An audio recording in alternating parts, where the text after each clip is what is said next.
ఈరోజు రెక్క ముక్కు లేని పక్షి రేయి పగలు తపస్సు చేసి ఒక చెరువు చేపల్ని ఒక్కటే మ్రింగెను. ఇంటి వెనుక తుట్టె పొరుగు ఇంటిలో అందరిని మ్రింగే చూడవచ్చిన జనునెల చూచి మ్రింగెను.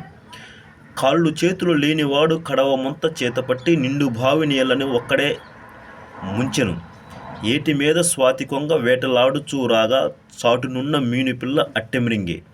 చెప్పినాడు వీరదాసు చోద్యముగాను ఆత్మతత్వము గొప్పవారు దీని భావము విప్పి చెప్పితే చాలు. దీని అర్థము శ్వాసను కుంభించి నిలిపి మనస్సును బ్రహ్మనాడి యందు చేర్చవలయునని అనుకున్న యోగి ఒక స్థలమునందు కదలక కూర్చొని మొదట శ్వాసను ఊపిరితిత్తుల నిండా ఏమాత్రం ఖాళీ లేకుండా పీల్చును. పీల్చిన శ్వాసను ఏమాత్రము బయటకు వదలకుండా 3 లేక 4 నిమిషములుండును. ఇట్లున్న తర్వాత మరియు బయట గాలిని లోపలికి పీల్చును. ఇక్కడ గమనింపవలసిన విషయము, మొదట ఊపిరితిత్తులు ఏమాత్రం ఖాళీ లేకుండా గాలి పీల్చినాడు కదా, ఖాళీ లేని ఊపిరితిత్తులందు తిరిగి గాలి ఎట్లా ప్రవేశించినదని అనుమానం కలగక వచ్చును. దానికి సమాధానం, మొదట ఖాళీ లేని ఊపిరితిత్తులందు 3-4 నిమిషముల తర్వాత కొద్దిగా ఖాళీ ఏర్పడి ఉండును.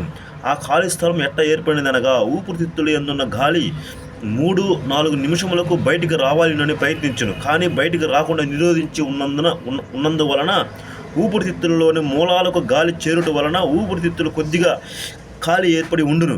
ఆ ఖాళీ పూర్తి ఆగినట్లు రెండోసారి యోగి బయటి గాలిని పీల్చి పూరించుచున్నాడు. ఇట్లు రెండవ మారు గాలిని పీల్చిన యోగి 3 లేక 4 నిమిషముల వరకు శ్వాసను బయటికి వదలక ఉండి తర్వాత ఇంకా తన యందు గాలి ప్రవేశించినేమోనని 3వ మారు పీల్చి చూచును. అప్పుడు కూడా గాలి కొద్దిగా లోపలికి పోవును. ఇట్లు 2-3 మార్లు శ్వాసను పీల్చి ఉదరమునందు ఊపిరితిత్తులందును గాలిని భర్తీగా చేసుకొని బయటకు వదలక ప్రయత్నపూర్వకంగా బిగించి ఉండును. దీనిని కుంభకము అని అందురు. ఈ విధముగా కుంభింపబడిన గాలి బంతి యందు బంధింపబడి ఉన్నట్టుండును. గాలిని ఆధారము చేసుకొని ఆడుచున్న ఊపిరితిత్తులు గాలి కదలక నిలిచిన వెంటనే నిలిచిపోవచ్చున్నవి. ఊపిరితిత్తులు నిలిచిన వెంటనే ఊపిరితిత్తులను నడుపుచున్న నరములందు చైతన్యము కూడా నిలిచిపోవును.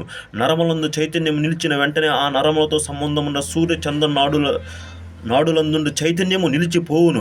సూర్యచంద్ర నాడులందు చైతన్యం నిలిచిన వెంటనే సూర్యచంద్ర నాడులను ఆధారము చేసుకొని చలించుచున్న మనస్సు కదలక నిలిచిపోవును. మనస్సు నిలిచిపోయిన వెంటనే మనస్సును ఆధారము చేసుకొని జీవులను నడుపుచున్న 6 కేంద్రములోని చైతన్య శక్తి నిలిచిపోవును. అనగా కుండలి శక్తి ఆట కట్టబడిందన్నమాట. నరకేంద్రముల చైతన్యములకు ఆధారమై ఉన్న 7వ కేంద్రము ఒక్కటి తన శక్తిని కోల్పోక ఉండును. 6 కేంద్రముల చైతన్య శక్తి నిలిచిపోయినను 7వ కేంద్రముందున్న చైతన్య శక్తి నిలిచిపోక ఉండును. 7వ కేంద్రమందిరి శక్తి అపారమైనది, ఊహించరానిది, చెప్పుటకు సఖ్యము కానిది. దానిని ఆత్మ అని యోగులు అంటున్నారు. ఈ 7వ కేంద్రం నందుల చైతన్యము జీవుని నిదుర, మెలకువ, స్వప్నములందు సమానముగా ఉండును. అందువలన 7వ కేంద్రముందున్న చైతన్యమునే 3వ స్థలము యందు సాక్షిగా ఉన్నదని చెప్పవచ్చును. కుంభకము ద్వారా నిలిచిన మనస్సు బ్రహ్మనాడి యందు 7వ కేంద్రము చేరి అందు ఇమిడిపోవచ్చున్నది. మనస్సుతో పాటు అంతఃకరణములైన జీవుడు కూడా 7వ కేంద్రంలో ఉన్న ఆత్మయందే లీనమై పోవచ్చున్నాడు. జీవుడు ఆత్మయందు లీనము కావడమును యోగము అంటున్నారు. కుంభకమునే పూర్వము యోగి అయిన వీరబ్రహ్మం గారు ఒక తత్వముగా చెప్పి ఉన్నారు. కుండలి శక్తిని వేరుగా పోల్చుకున్నవారు, కుండలి శక్తి నిద్రపోతుందన్నవారు ఉండటం వలన ఆ తత్వమునకు అర్థమే తెలియకపోయి ఆఖరకు భిక్షగాళ్ళు పాడుకోవటం ఉపయోగపడుచున్నది. గుడ్డివానికి రక్తము ఇచ్చిన వ్యర్థమైనట్టు శ్రీ వీరబ్రహ్మం గారు ఎంతో జ్ఞానమును ఉపయోగించి చెప్పిన మాటను తెలియని మనము వ్యర్థము చేయుచున్నాము. కుండలినే పెద్దగా పెట్టుకున్నవారు మరియు విన్నవారు శ్రీ పోతులూరు వీరబ్రహ్మం గారు చెప్పిన క్రింది తత్వమును గ్రహించవలెనని తెలుపుచున్నాము. గొప్ప మంత్రము బ్రహ్మం గారు చెప్పినది. ఆ మంత్రము మన శ్వాసయే. శ్వాస లోపలికి ప్రవేశించినప్పుడు సో అను శబ్దముతో, బయటకు వచ్చినప్పుడు అహం అను శబ్దంతో చలించుచున్నది. ఈ 2 శబ్దములు కలిసి సోహోం అను శబ్దం ఏర్పడినది. ఈ శబ్దం మహిమ కలది కావున దీనిని మంత్రము అని చెప్పాడు. మరియు అక్షర సమ్మేళనంతో కూడుకున్నది కావున మంత్రము అని చెప్పబడినది. సోహోం అను మంత్రము ఆది మంత్రముగా మారుచున్నది. అది ఏ విధమునగా సో అను శబ్దమునందు చివరిగా ఓ అను శబ్దమున్నది. హం అను శబ్దమునందు చివరిగా హం అను శబ్దమున్నది. ఒక్క మారు శ్వాస లోపలికి పోయి బయటికి వస్తే సోహోం అను మంత్రము ఏర్పడుచున్నది. ఆ సోహోం మంత్రమునందే ఓం అను శబ్దము ఇమిడి ఉన్నది. కావున సోహోం తల్లి, ఓం శిశువు.